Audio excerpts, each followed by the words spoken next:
Well, welcome to SPED Homeschool Conversations. We're glad you've joined us tonight.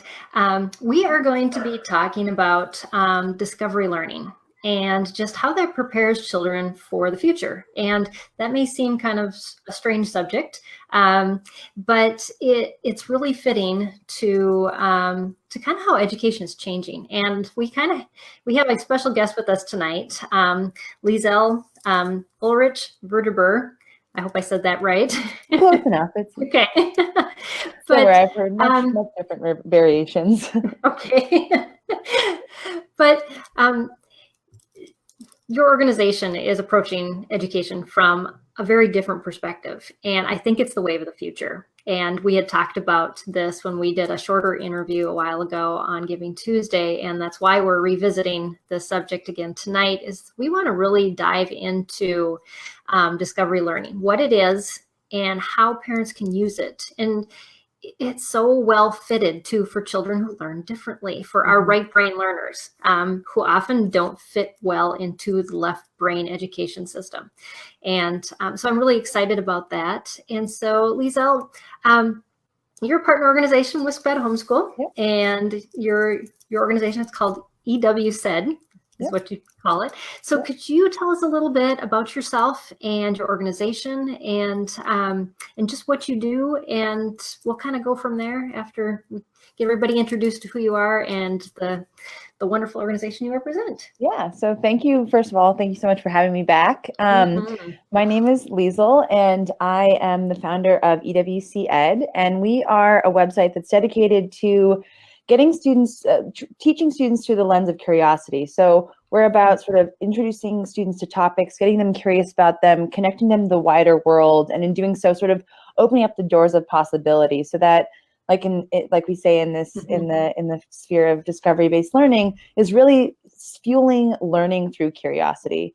And so we're a free website that curates incredible video content that's not your typical run-of-the-mill educational content. Yeah. And it's from great sources that you can find on YouTube, and are really curating, giving you sort of the opportunity to explore the world without having to go through YouTube yourself, and pairing those great videos with topics of discussion, ways to connect that video content to the wider world in a really direct way. We have a section called Why It Matters, which is really important to us. And so the idea is that we help kids and educators connect the sort of nuts and bolts of learning by broadening their horizons and letting them learn a little bit more about a whole lot of things, so that school becomes and learning becomes more applicable for them. And so that's broadly what we do. You cover a little bit, but then once they get that little bit, they can dive deeper. Exactly. And so you're hitting, like you said, the curiosity point. Yeah, the curiosity piece is really important for us, because I think, as we were talking to educators, as we were developing EWCED, one of the things that we found was a huge sort of pain point for educators was there's great, places like Newsella and Khan Academy that are out there, but they're sort of for the students that already know what they're interested in, right? They're already for the kids that want to dig down deeper. But, it's really tough to have sort of a teachable moment if, for instance, our STEM teachers, it's hard to have a teachable moment if kids don't know we've landed a rover on Mars, or we've, we have people in a space station above our heads. Like, that's the stuff that gets kids excited about math and science. And even social studies and the arts. I mean, if all you know about the world is what you've seen on, TV, you're certainly not excited to go learn about new places. And so our idea here is to get kids learning about all kinds of little different things across the globe. And so maybe one of them sparks that inspiration, that curiosity to start digging deeper and becoming a more engaged learner in that way. And I think we talked about this in our last interview too, was global education. Yeah. And just like you said, it gets them out from their perspective as well. Because, I've traveled with my own children and seen how that affects them to be able to experience. And that's what videos do too. Is they immerse us into a world that we're not used to. And it gives us that experience, even if it's just a little bit, but a taste, again, for curiosity. It's enough to get you curious. Actually, on that same vein, I was just speaking with a school in our area here, bringing a new educator on board. And it was one of those sort of pitches that I felt I'd really not nailed. And I was like, oh, I did a bad job. And almost immediately, one of the educators emailed me and said, hey, I recently started seeing the world with my fiance. We started traveling more. And I know that my kids don't have the opportunity to travel like I did and have the world opened up like I did as like a 20-something. You know, I think EWCED is a great way to open up the world for my students. And so, you know, that's how educators are picking up on it. And that was with very little prompting from me. And so it is really important that we give kids a really broad knowledge of the world, especially when we talk about discovery-based learning, because that's how you're going to start finding the corners you want to dig deeper into and the places you want to explore more. Which is really a good driver, especially if you're putting a little more scaffolding around those broader, you know, questions and around those broader topics.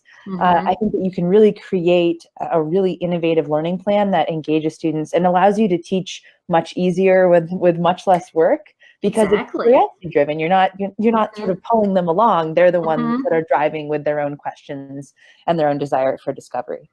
Exactly. And so also, you know, we're talking about how this prepares children for the future as well. You're exposing them, you know, when you used to ask a child, what do you want to be when you grow up? You know, they give you those standard answers. Well, I want to be a fireman, be everything that they can see. You're exposing them now to fields of study and things that are just on the cutting edge of happening. I mean, your website does such a good job about that. This is something new that somebody's doing. And wow, what if that's maybe my calling? You know, the majority of jobs that the studies say that the majority of jobs that our children, the young children now that are going to fill, don't even exist yet. I mean, if I think about like my current job did not exist. I mean, I made it, but you know, I didn't exist before when I was in school. And I just heard a really great quote. I can't remember where I heard it, but it's, you can't be what you can't see. And so if kids have never seen it, and we found this in our own research when we were building the website, you know, if kids only know that they can be whatever their parents are, and their parents are, you know, they grew up in poverty and they don't want the life their parents led, or their parents tell them to do better, but all they know is the 3 jobs, maybe what their grandmother was and their dad and their mom, maybe an uncle, especially in rural communities where that's, you know, all you know and all you can see. It's really disappointing and disheartening for kids, and I think disengages them a lot from their own education. And so this idea of exposing kids to the world in a positive way, showing them all they can be. I mean, not every kid is going to grow up and there's not enough space archaeology jobs. Not every kid's going to make it to space archaeologist. Not every kid is going to become a nanotechnician. But, you know, I like to think of like when we were headed to the moon, right? Every kid wanted to be an astronaut. My father grew up really, really, really poor. There was no way he was going to become anything other than a tile layer like his dad, and he was fine with that. But, you know, he wanted to be an astronaut because that's what he saw on TV, and like that's what he wanted to be. And so it kept him in science longer, it kept him in mathematics longer, and he ended up becoming a dentist, which is not an astronaut. But it kept him in the STEM fields longer because he was interested in becoming something, you know, pretty lofty. And so I think, again, if we expose kids to stuff that's way out there, they may not make, I mean, some of them will make it out there, which is incredible. But they'll make it, you know, further down the line or find some other thing that fulfills their passion and who they feel like they should be. It opens up the world to dreaming and imagining and seeing beyond what the possible is right here, that there are other options. And I think just opening your children to that possibility is such a big thing, especially when we see kids, especially that have learning disabilities, they see a lot of failure in education, but discovery learning is not a fail thing. And I want to move to your website and kind of go through some of the pages so we can introduce everyone to that. I can pull up another screen here. And maybe you can kind of walk us through, and I'm going to have to switch back and forth here to figure out where I'm at.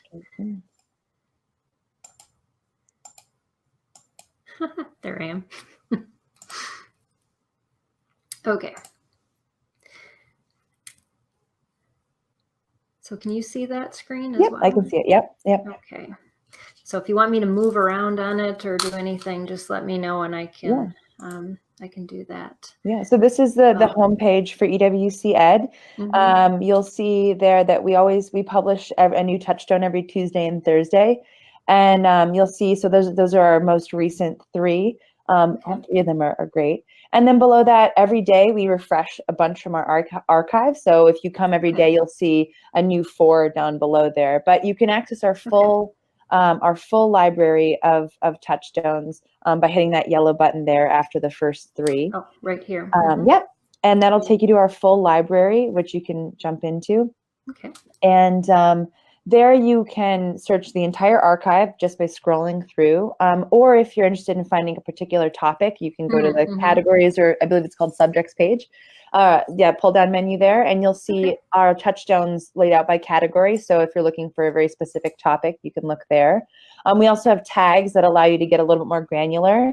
And then we try and do a pretty good job tagging. So if you are looking for something that's, let's say you're looking for the arts and you want sculpture, or you're looking for physics or chemistry, those you can type in there in the search box, or pretty much any topic, oceans, for instance, and you'll be able to search there. So that's just a way of being able to search if you are an educator.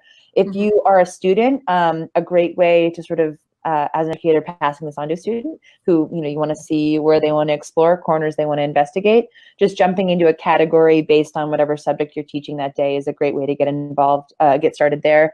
We also have educators who teach this by saying during enrichment period, find a touchstone that you are interested in, and then answer one of the questions to the class and tell us why it's interesting or engaging or what you learned. And that's, again, more of a discovery-based learning application for EWCED that we've seen. And if you want to jump into one of the touchstones, I've got the 2 that you gave me. Let's jump into one of those, because I think both of those have been used in some really interesting cases for some discovery-based learning. So this is a great touchstone, a great story about this great thing called micro museums. And their whole idea was that, there's lots of kids that don't have access to museums. So how do we make museums a space where people feel comfortable? Because there's some people who just don't feel comfortable going to museums. Right. There's also, and I'm sure there's a lot of families that are involved with sped homeschooling that, perhaps there's too much sensory stuff going on, and so on and so forth. So they've done an amazing job taking museums concepts and turning them into museums the size of vending machines. Wow. Yeah, and they place them all over the place, in post offices and in courtyards and all over New York City, in places where people will run into them who are, average people. And one of the great things that one of the groups that we're working with, they're actually a school that's an alternative school, so they work with a lot of kids who would normally be in the special ed system in schools. They are doing a great project as a team where they're now building their own micro museum. So they have, they were doing this thing called rapid fire, where they rapidly went through a bunch of the touchstones as a team, or as a class, and they found this one just really sparked their curiosity. And so now they're building a micro museum about one of the local parks near their school, and they're working with the local parks department to get bits and pieces for the different components of the micro museum, and it's going to change seasonally.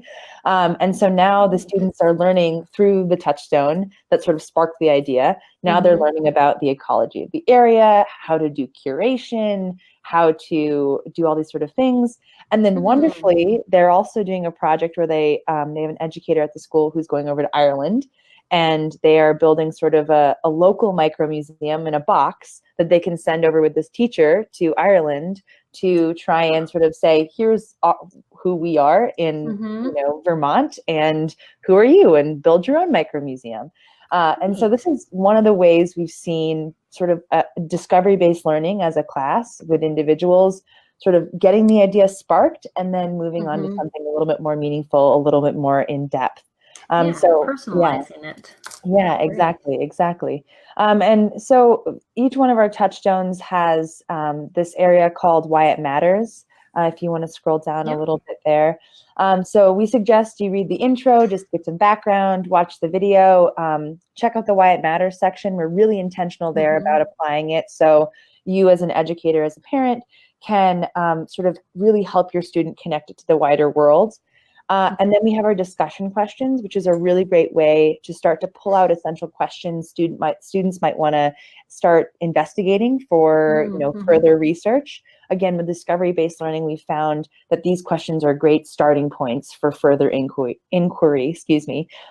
for students. And we're starting to change some of our question types so that we're asking students with that third question to think about how they might react or how they might change the world in their own way. You won't see it on every single touchstone. We're just trying it out as as one of our question types. So sort of a call to action question, which we think would be it's really great at spurring on the discovery portion of things. And so those are all great ways that you can have a jumping off point as an educator with your students. And then of course down here, if you want to go further into a particular creator, all of our creators, we love the creators that we work with EWCED. You can check out their YouTube channels right there. We link you guys to their actual YouTube channels. So they have far more videos than we can ever, put on the site. Exactly. And so it's a great place if you're a parent and let's say you're trying to teach science and we don't have a touchstone on your particular topic, sci-fi is a great place to jump in, or even to have students dig into more. And then for further inquiry, if you're looking for more touchstones, down at the bottom we have related touchstones. So these are a little less, these are more tangential than like direct next steps. But you might find some good sort of roads to discovery there as well to sort of get students diving in deeper. So that's one of the ways you could use touchstone to either spark an outside the classroom or outside the touchstone process of inquiry or an internal process of inquiry as well. And then I have a great story about the other touchstone that I sent you. This one is great. It's a little oddball, you might think. So it's about, should we all be eating insects? And the answer is yes. I have like my cricket protein right here. But so for the students, firstly, they had this great discussion about, hey, should we eat insects? It's actually way better for the environment. It uses less water. So they got to have a bit of a conversation about environmental impact. And then one of the students who works at Ponderosa Steakhouse was like, well, what if we calculated how much water it would take for like the weekend of steaks at Ponderosa versus if we did just cricket burgers. And so then they had the math teacher come in and they actually sat down and they did the math about how much water it takes to grow a cow and how much water it takes to grow the same amount of protein from crickets. So they got the math teacher involved. And then they had an outside educator come in and they did a whole buffet of bug foods. So then they got to talk about culture. So they had students who are from Southeast Asian cultures at the school who got to talk a little bit about their culture and how in their culture it's not strange to eat insects. And so from this one touchstone about a peculiar topic to us of eating bugs, they got to learn math, they got to have a cultural component, they even got to learn how to make food. And they also got to learn about environmental science as well. So this is one of those ways that our touchstones are really about this discovery-based learning. If we've got an interesting enough topic, we can pull a lot of different things from it. So again, an oddball one, but one that has certainly sparked a lot of curiosity in a lot of students. Yeah, and it's gross, so the boys love it. And they're very into it.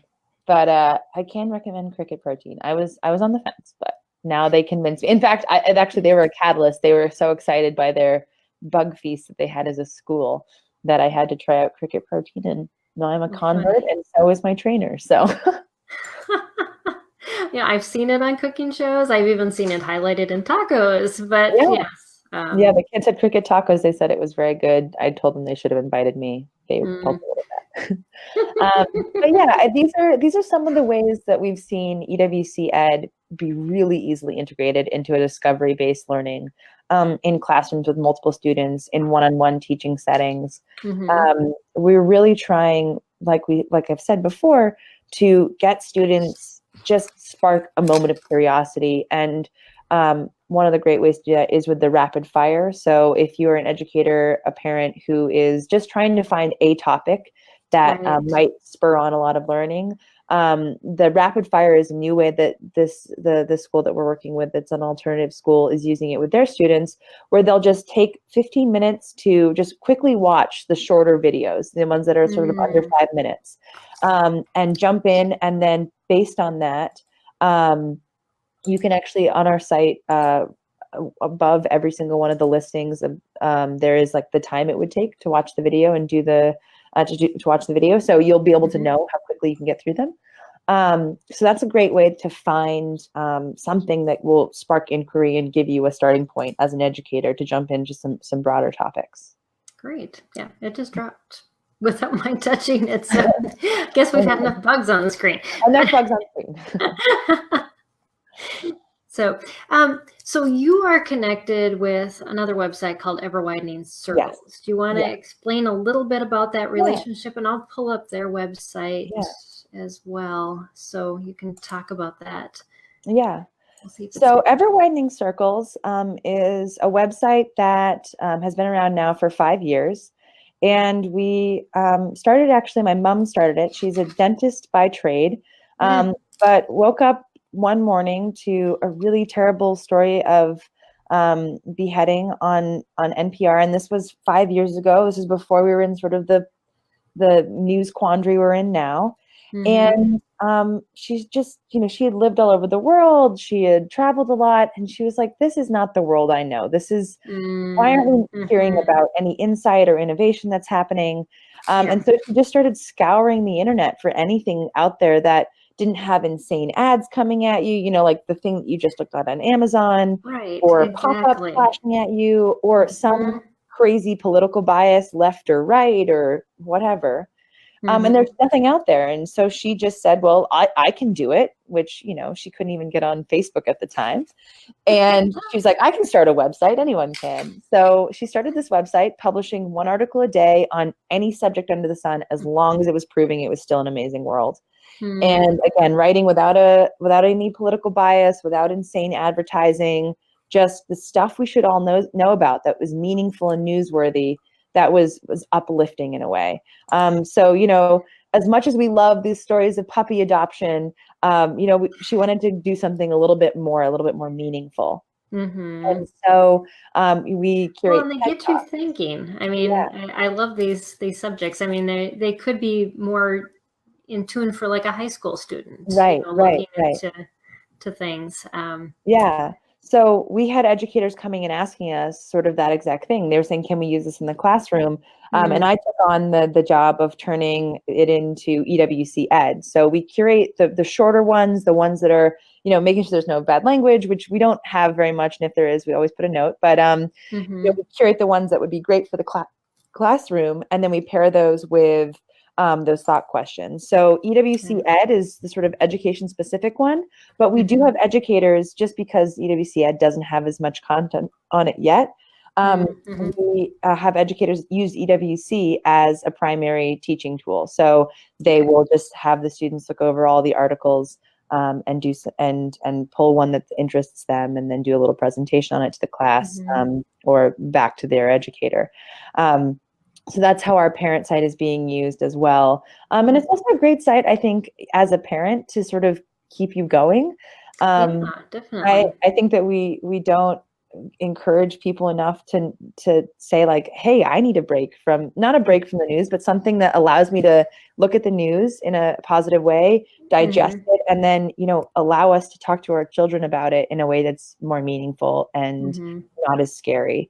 And so it's a great tool both for educators and for students, I think. Well, and it broadens your learning. And as an adult, we need to keep learning. We need to keep exposing ourselves to different things, just like we're doing with our children too. I mean, that's one thing I loved about homeschooling when my kids were younger, is because I was always learning too. And, now I'm to the point where I've almost graduated them all, and I've got to keep going. I have a book a month that I read just to broaden my horizons. And this is another quick way that that any adult could add that into their, make more global in how you think and see things, and from other people's perspectives. And I think the more we can digest things, we don't always have to agree with them, but but the willingness Yes. Yeah. to look at life through another person's eyes and Is how really they see important. it. And I Very and I think important. as an educator who's trying to teach through discovery-based learning, you have to know a little bit more about the world sometimes Mm-hmm. than you may think, and this is a good way of learning alongside your student, and also Yes. giving yourself sort of keeping yourself one step ahead perhaps, so you can sort of Mm-hmm. nudge in a direction of inquiry for your students. So it's an easy way as you as an educator to sort of keep educated, as Definitely. well as pushing your students to sort of follow different avenues that they may Mm-hmm. not know about. So it's a good Yeah. companion tool, I think, to EWC Ed. Yeah, definitely. I love that. So discovery learning, as we're Yeah. talking about it, um, we've talked about your touchstones and the Mhm. questions that you Mhm. build in. So discovery learning is not just sending kids off to learn on their own and discover what they can and leave them at that. And you sent me some stuff that you had about research as Mhm. well, Mhm. and how there's some important factors in making discovery learning successful. Yeah. So let's dive into that a little bit. Yeah, so it's an interesting study that looked at discovery-based learning and what factors contribute to more successful discovery-based learning. Mm-hmm. Um, and so they looked at sort of two groups, one that had sort of unfacilitated discovery-based learning, so students were just sort Mm-hmm. of going through their own process of inquiry without any structural components. Right. And the study found that the students learned best when they were provided feedback, when they were given work examples, when they were asked to give explanations and Mm-hmm. teach by teaching others. And Mm-hmm. so they found this scaffolding method of discovery learning that wasn't just, okay, go find something interesting and learn about it. Right. Actually, providing feedback and pushing kids beyond and giving them some scaffolding was actually much more beneficial to students than sort of unassisted discovery learning. In fact, they found there's not a benefit to doing that at all. Mm-hmm. And so I think that's a really key part of discovery-based learning, is really this process of, as an educator, giving scaffolding to the Mm-hmm. learning, as opposed to just saying, run free, do your Right. best. Um, it's really an important part to provide that scaffolding, Mm-hmm. which we start to do with the questions. And as as our tool, those questions are meant for educators to sort of Mm-hmm. start the process. Mm-hmm. But we don't want it to end there. Certainly not. That's a very good We point. want it Mm-hmm. to go further. Your student best, so Mm-hmm. it's difficult for us to know how you're teaching the touchstone because they can apply to so Yes. many different topics. And so, Mm-hmm. I strongly suggest, the touchstones are great to just jump in wherever. Mm-hmm. But looking ahead, coming up with particular questions you might want to push them towards, asking them to dive deeper or find their own research is really important, Mm-hmm. because, like we talked about, most of these are sort of broad topics, and you can Mm-hmm. learn a lot, but it's certainly not all the meat you can put on the bone. Definitely. Yeah. So scaffolding, a scaffold, it's built one on top of another. Yeah. And so that's what's great when you provide the starting point, Mm-hmm. to Mm-hmm. scaffold off of that to build it. But like you said, the teacher, the parent, whoever's working with that child knows other scaffolding pieces Mm-hmm. that Mm-hmm. are part of that child's puzzle. And so Exactly. how do you build that in? And that's so thinking as an educator, we start bringing in things that relate to their life that we can bridge Mm-hmm. and to Mm-hmm. make that connection stronger. Neuroscience too is pointing so much at relationships are key to embedding information into our brains. Learning data will not make our knowledge meaningful. It's how we interact with another person and we apply it, how we mirror, and like you said, teach, explain, and how we can respond back with another person, that it finally becomes part of us. Mm-hmm. And we can take that knowledge and build upon that. Yeah. And so, yeah, leaving your child to just do whatever Yeah, does and not work. I think there's something wonderful to be said that homeschooling offers, in that, if you have a classroom of 30 students, you have to at least pretend you're the expert on things so you can sort of have So control true. of them, right?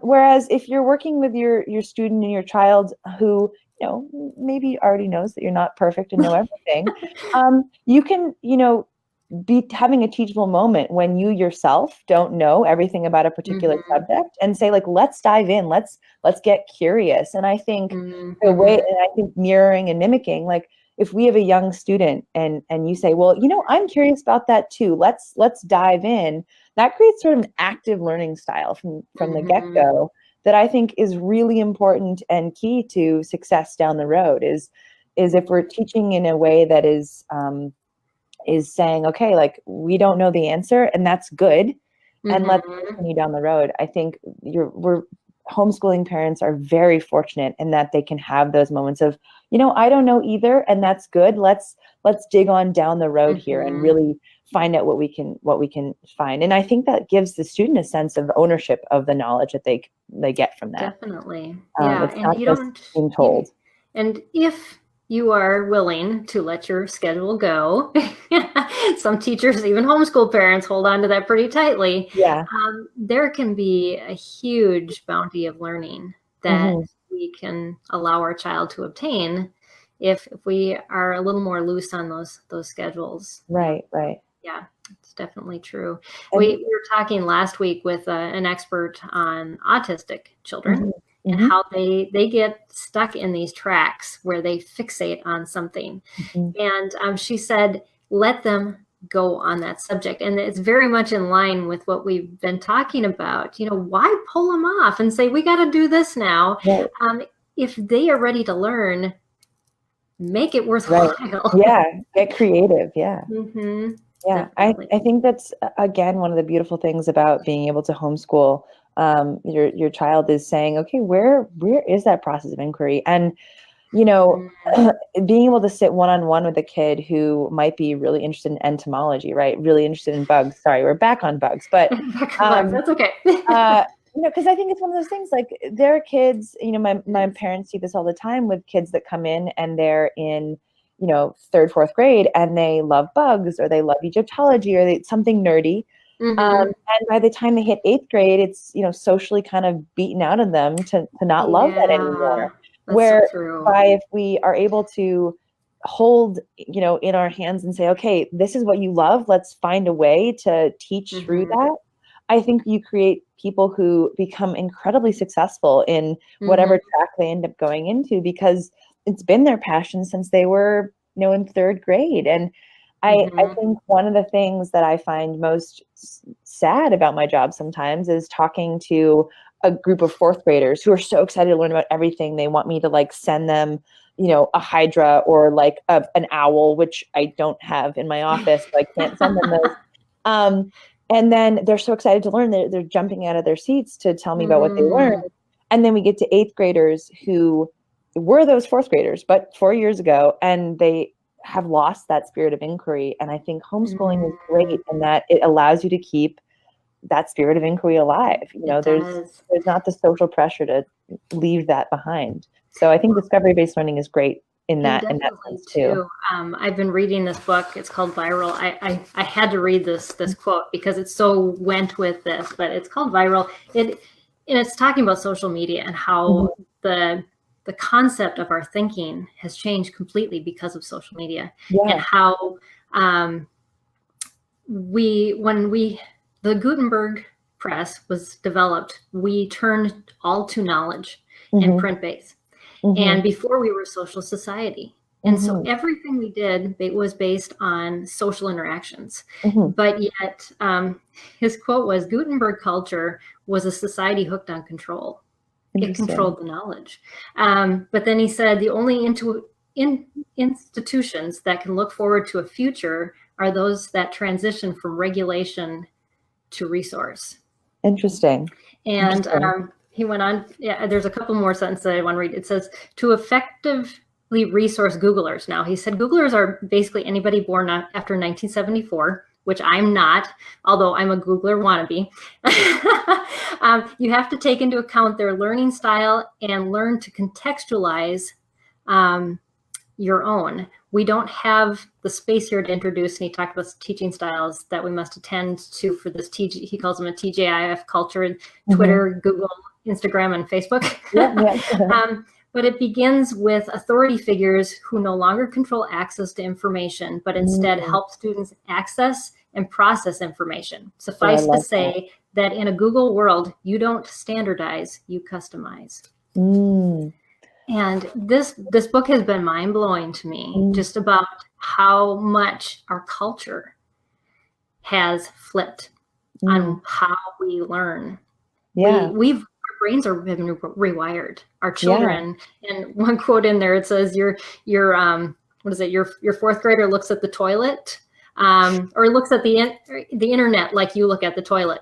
Right. It's useful. It's been around since I've been here.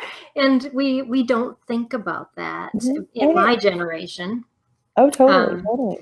But and I think it changes the process of what inquiry is, right? Like, for even me growing up, when I was, before the internet was ubiquitous, I had to learn the skill of like going to a research book in the research library section in, fourth grade, picking up the book that was bigger than I was and searching through for the answer to my question.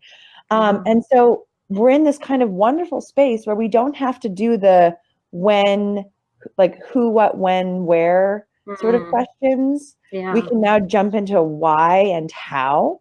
And so we can, which are much deeper questions, right?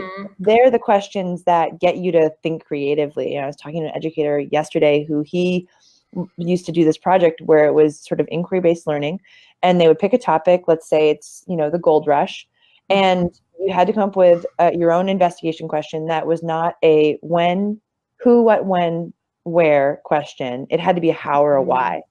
And this, made a room of fourth graders, fourth and fifth graders, I think, come up with incredible questions. They wanted to learn about how architecture changed and how family dynamics changed. And, it wasn't just right now I can Google when the gold rush was, right? Whereas, so for these kids, this is not a good question, right? It can be answered in 3 seconds on Wikipedia.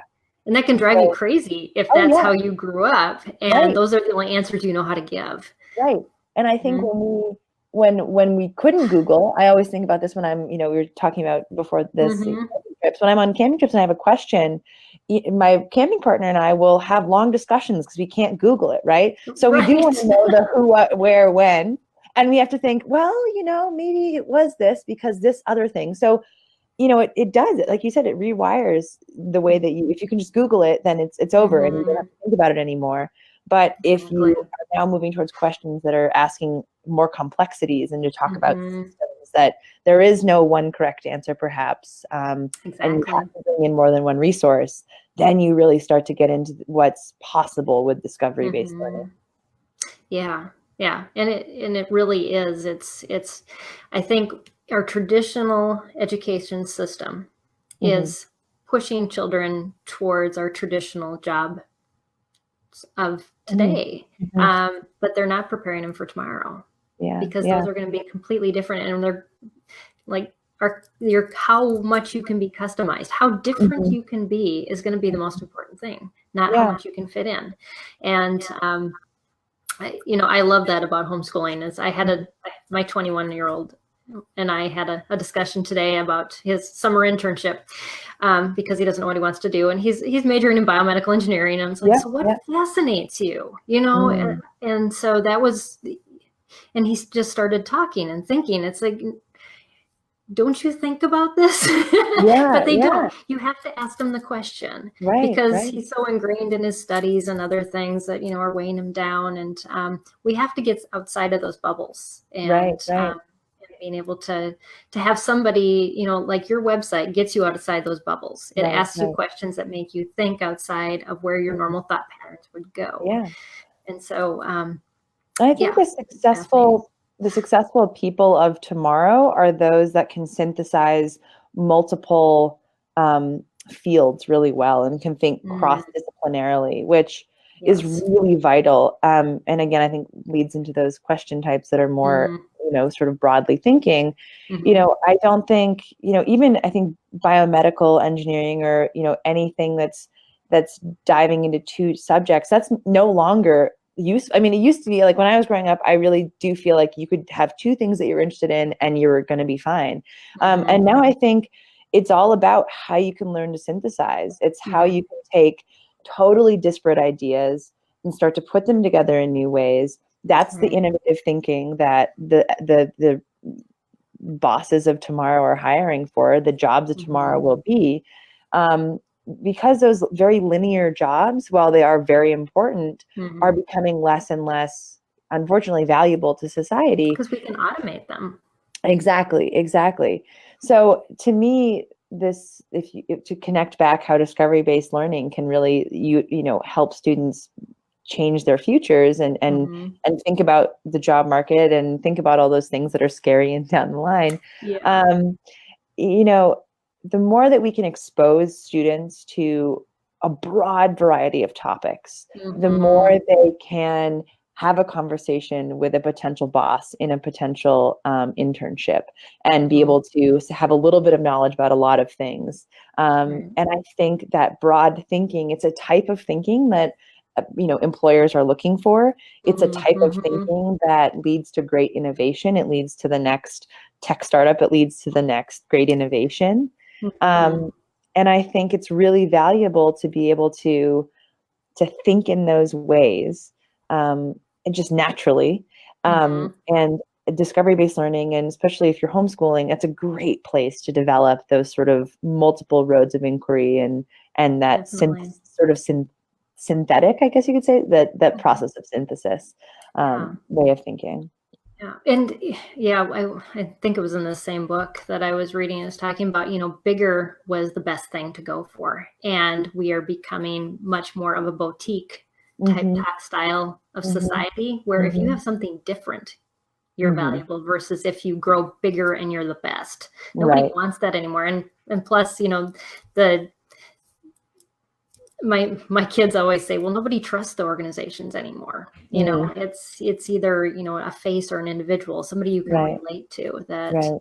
you just have to be able to relate, and Hmm. otherwise Hmm. it just doesn't fly. Exactly. Exactly. But I wanted And to dive into yeah. just a couple two things that homeschoolers specifically Yeah. related with discovery learning, because there's two, I guess we call them like buzzwords in the Hmm. homeschooling field. And the first one is, I wrote them down because I would forget, delight directed learning, which is Hmm. very similar to discovery learning, but just wherever your child has a passion, to let them go and study. And there's different parental, I guess, thought patterns on how to do that. But I just really want to stress to our parents who do that to really think about what we talked about, scaffolding, and Hmm. Hmm. the need to be involved in that process. Not to just let your child be delighted and send them off Yeah. to wherever they are, or hire somebody to work with your student. Like my daughter goes to art classes. She has a French tutor. She's taking a class from a Disney animator right now, because those are the fields that she's interested in. That's where her delights are directed. Hmm. And I need other people speaking into her life just as much as I do. And so that's important. Yeah, if I could jump Mhm. in just on one thought on that, one of the best ways to learn is to become a little bit comfortable with failure. And I don't think the So society that we true. equate delight with failure. You learn from your mistakes is Oh what yeah. all of us are taught, right? And I think that loving what you do, there's delight is delightful. It's great, Hmm. right? It makes me feel really positive. But at the end of the day, feeling positive all day doesn't necessarily give me the same feeling of Oh, that's accomplishment so that, true. like, having to trudge a little bit up the hill. I You know it's worked tough. hard for it. You Yep. worked hard Hmm. for it and you learned a new thing. And it probably wasn't delightful when you screwed up 4 times, but you Right. learned way more along the way than just being purely delighted in whatever you did along the way. So that's my one sort Yes. of insight on delight-based learning, Hmm. is that as an educator, you grow on your growing edges, and you expand on your growing edges, right? Uh-huh. And those are not always purely delightful places to be. Exactly. But yes, that And sense of accomplishment is is so really important. important. And I think the idea of, we use this term in our team called rigorous intention, right? We know when I love someone that. is doing their job with rigorous intention. You know when the kid who's bagging your groceries at the grocery store is applying rigorous intention. Mm. You know, they may not get it right all the time, but they're trying really hard. And they may be Oh doing the yeah, and easiest you job, but appreciate they're it trying then. really hard, right? Yes. You know when your server does it, you know when your student is doing it. So the idea of maybe teaching not through delight, but with what is sparking their rigorous intention is probably I love going to that. push your student farther down the road than what's just purely delightful. Because you know, your daughter, she's delighted by art, but you know, it takes rigorous intention. You got to learn the basics to be really good at art. Exactly. Same with Yes. mathematics and everything else. But the rigorous intention to me is super, super important. Yeah, and I think, you know, you get them to a point where they have some sort of, you know, I guess platform to stand on. You know, they've got Right, enough to right, make that first climb, that first right, step, and right. then you push them just a little bit. You know, you don't have to be militaristic about it. Right, right, exactly. You know, it's like I signed her up for this class with this Disney animator, and I said he's going to grade you. Right. So yes, we're moving up a step. And in her art club on Friday, she's teaching. I said I volunteered you. There you go. Well, So, but that's it. Like, yeah, it's that pushing and that accomplishing, and it does get them. Yeah, and I think you're preparing your student better for the world of college. Again, it's scary to think 2 steps down the line and hard when you are in the trenches. I know it is. But your college professor is definitely not going to think that their exam is delightful. And if, trust me, you know, and your boss is not going to have you doing delightful things all the time. You know, again, it's this idea that I think for preparing students to be, you know, meaningful parts of the workforce, or, you know, get to the next level of college or technical school, there's a level of rigor and grit that comes with that, you know, the more that we teach our kids to just embrace that difficulty, the more that we really prepare them for the future to say, I don't get this, and that's a good thing. I'm going to learn more. You know, it's just like, you know, I try and equate this to sports sometimes. Like, if you can't make a free throw, you don't say, well, I'm never shooting a free throw again. Exactly. You can't do that. It's basketball. So you get better at it. And so the next time you're up at the line, you know, you might not make the shot every time, but you're going to do better than you did when you said, I'm not good at this, I'm leaving. You can't leave the whole sport. Yeah. No. And I mean, if you've practiced for 10 years and you still don't get it, then maybe you can give up. But, yeah. but yes, there is a lot of value into just pushing through and teaching our kids that that's a necessary part of learning is hitting some walls and to keep going. Frustration. Yeah. And the frustration. And giving kids the coping mechanisms to deal with frustration in a productive way. To say, why am I hitting a wall? How do I push through? As opposed to, I'm hitting a wall. It's not my fault. I can't deal with this. I'm moving on to something else. Right. Definitely. Yeah. The other buzzword that I wanted to talk a little bit about is what we call unschooling. And it more or less, again, depending on the parent, can be very much discovery-based learning, but it can be, again, a free-for-all. And no schedule, and really no subject either, and no focus. It's just wherever the day leads. That's what we're learning about. And, you know, that's nice. Like in your touchstones on your website, you've got little snippets. And I think you'd agree that it's good to introduce children to a lot of different things. And to kind of facilitate that a little bit by telling them where to go, how much time they have, and yes, follow through with the whole lesson before you decide that this is something you're not interested in. Right. So what is the value in that? You know, I think that it's one of those, I think it falls in line with rigorous intention. I think that and I know kids are real good actors. I probably was as a kid, or maybe I was better than I thought. But Rigorous intention is, again, a good place to start if you are wanting to do unschooling. The rigorous intention of the student to, let's say you're unschooling and you're going on for a nature walk, right? I think there's a place for unschooling in saying we're going to have a theme and we're going to go through it. And the idea, again, of rigorous intention is to rigorously investigate something. And so I think in terms of unschooling, very much so, if we're to tie it back to EWC Ed, it's, start the day with a touchstone. And let that maybe, again, develop the roads of inquiry for the day. But maybe you pick one of the questions that leads the questioning for the day. And perhaps you don't set a set schedule. You say, okay, we've gone from this to this, and maybe we're going to cover math today somehow. So let's find some way to bring math into whatever touchstone we see. To me, this idea of doing it in a way that is at least moderately structured, the science is there, the data is there, that is better for your student.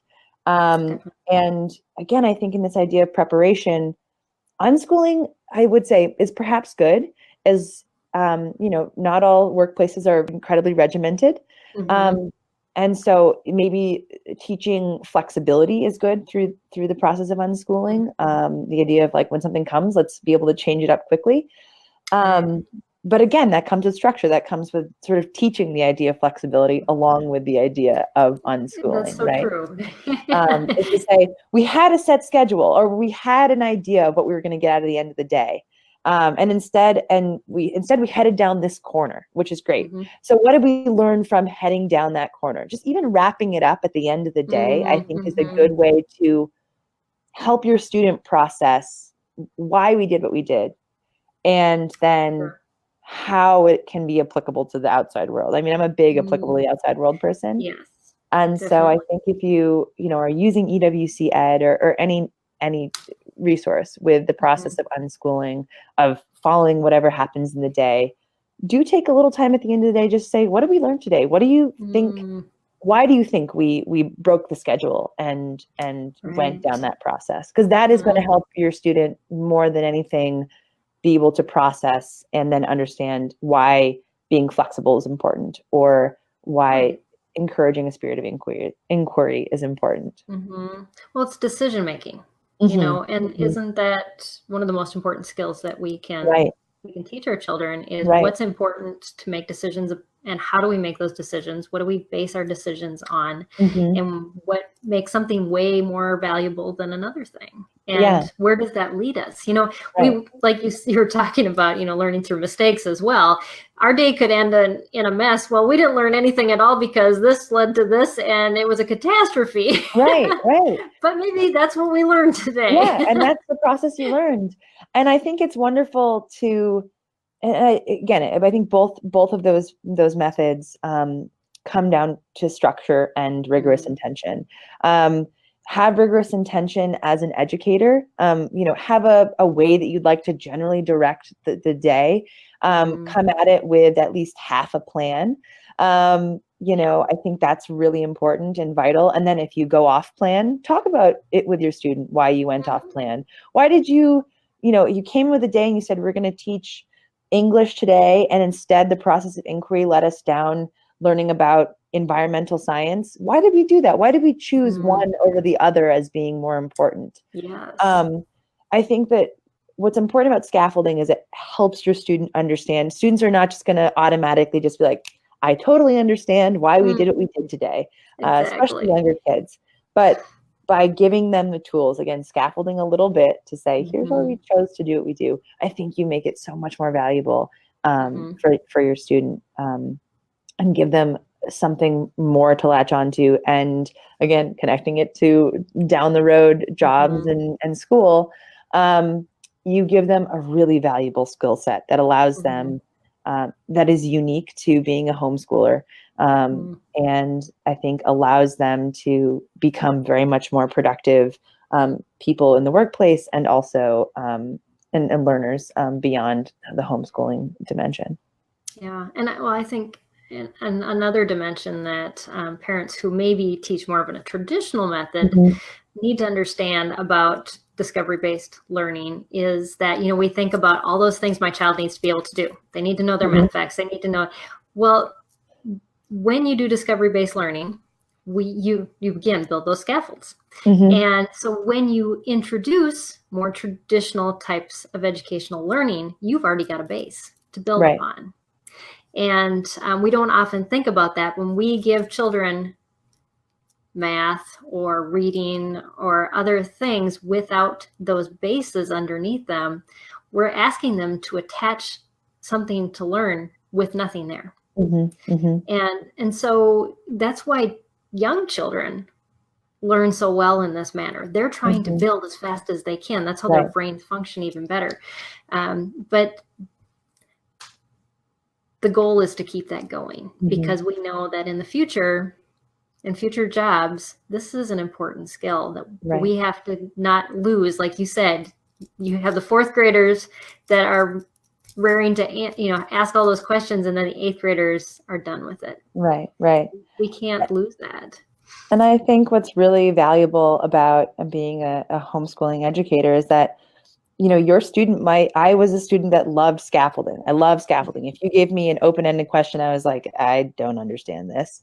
But I had to learn the skills of how to connect disparate ideas through Mm-hmm. discovery-based learning with a little more scaffolding. Whereas if you have a student who is much more inquiry-based and you do less regimented scaffolding, Mm-hmm. that's super important. Know what motivates your student. Are they an obliging student Exactly.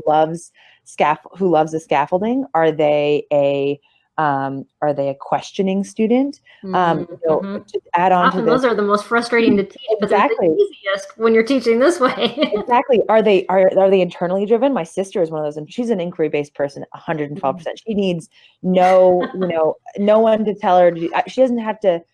She hates a rubric, right? I love a Okay. rubric because it keeps me on task, but Mm-hmm. she didn't want that. She would learn.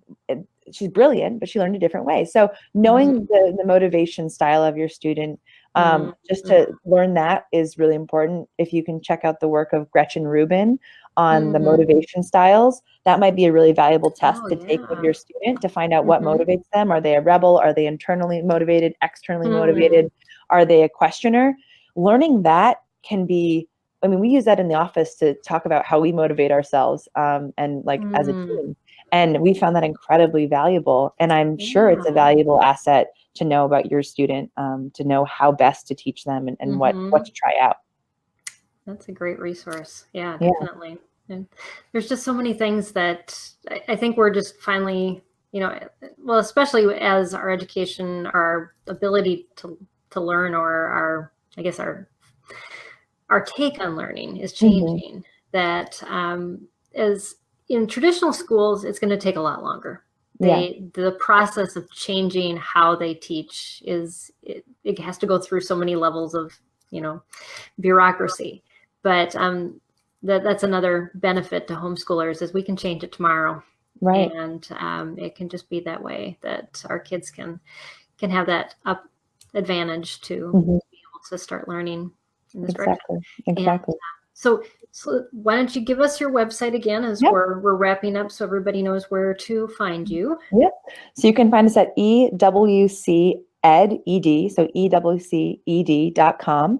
Mm-hmm. That's where you'll find the resources specifically for the classroom.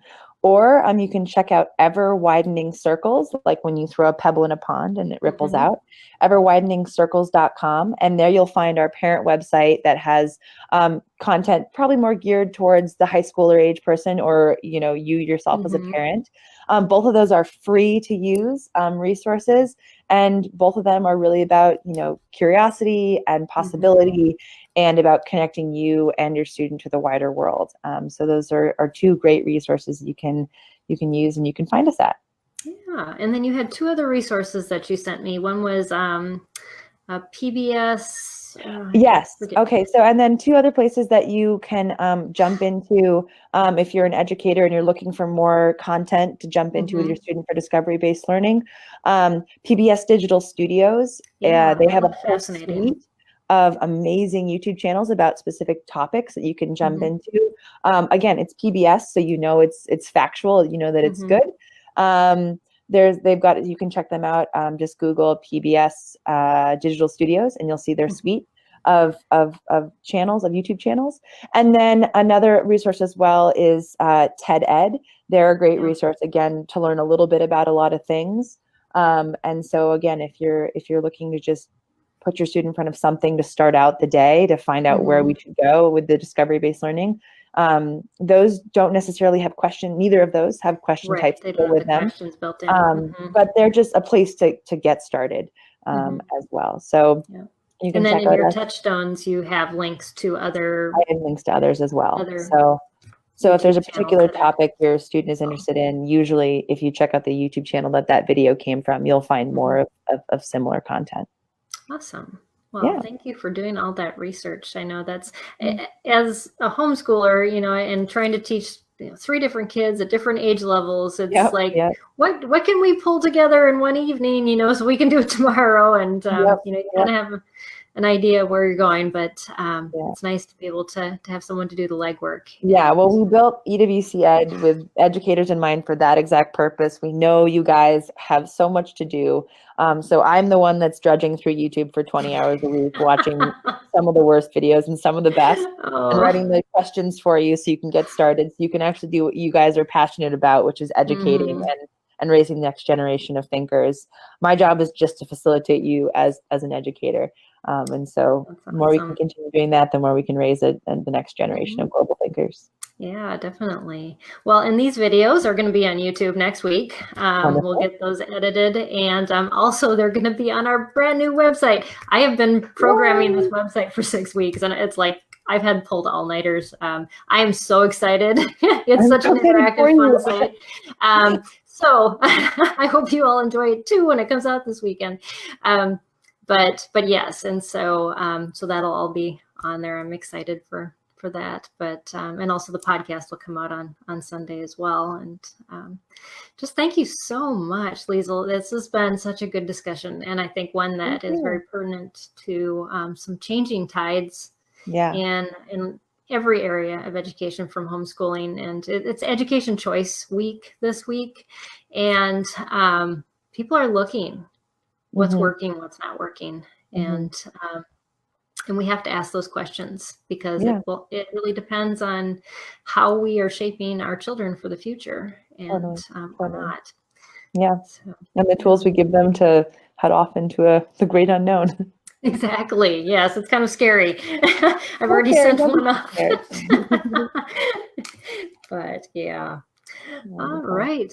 Well, thank you all for joining us. It's been kind of sparse tonight. I think everybody just decided to hunker in for the cold, and but definitely these videos will be seen throughout the week next week. But for live next week, we have Michelle Davidson from Sparrow Ministries. She has a prayer ministry that she does with children, and we're going to be talking about leading children to healing and wholeness through prayer.